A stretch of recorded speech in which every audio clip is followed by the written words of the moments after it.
Hi friends, today I want to share with you how to activate original sound inside of the Zoom application.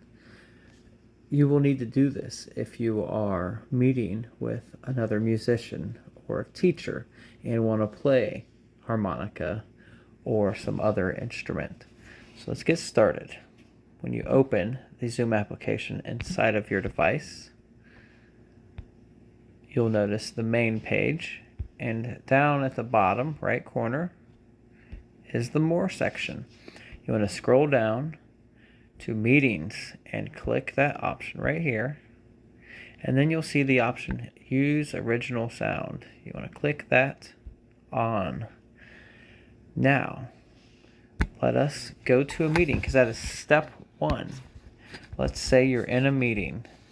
So I'll just start a new meeting for example. Step two is going into your settings and pressing More and clicking Enable Sound right here. Your original sound has been enabled. So let's just do a quick recap.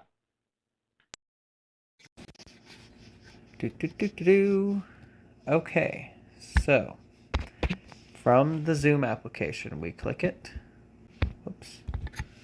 We go over to More. This setting stays activated. You go to Meetings, which is right here.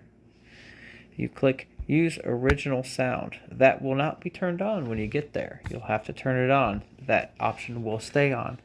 Then you go to whatever meeting it is. Let's harmonica meeting. And that was funny. You scroll over to the right and you press More. And then you click Enable Original. This will allow for your music to come through. Thank you and hope this helps.